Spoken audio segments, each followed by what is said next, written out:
we'll understand GSTR2. So basically in GSTR2, most of the details will be auto-populated. So like in GSTR1, as a supplier, you must have mentioned the details of your outward supplies.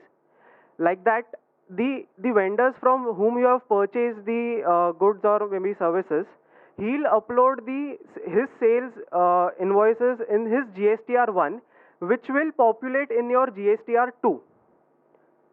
So basically in GSTR2, these two particular tables will be auto-populated from the details which your vendor must have mentioned in his GSTR1.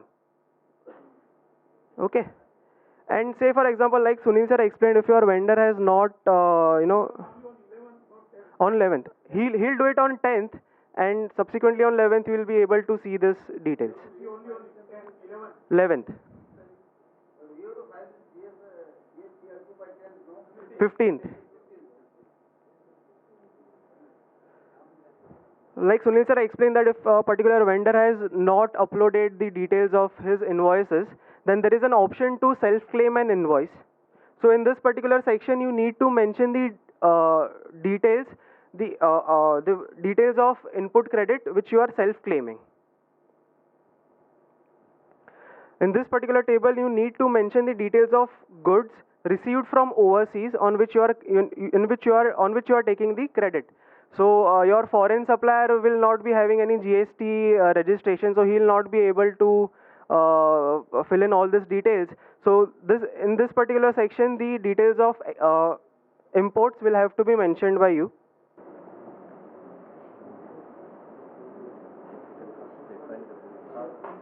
The details of... Sir, will self-claim supplies be available immediately, or will the vendor have to confirm that? No, self-claim supplies will be available immediately, but on a provisional basis. So you will get, let's say April return you are filing on the 15th May. You self-claim on 15th May, available to you immediately. The vendor has 1 month time. If within 1 month he accepts it, no problem. If within 1 month he does not accept it, your credit will go away and you have to pay an interest on it. In this particular section, you need to basically this is also auto-populated table. As we saw in GSTR1, as a outward supplier, you will be mentioning the details of debit and credit notes. So the details of debit and credit notes which your vendor must have uploaded will get auto-populated in this particular section. There is no provision to self-claim any debit or credit note.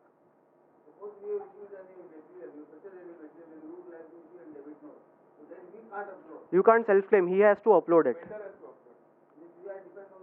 Yes, yes. It is supplier flowing through the supplier. So the details of supplies received from compounding or unregistered dealers will be mentioned in this particular section. Also, like the previous table, this details in this section will have to be filled by you. These details will not be auto-populated.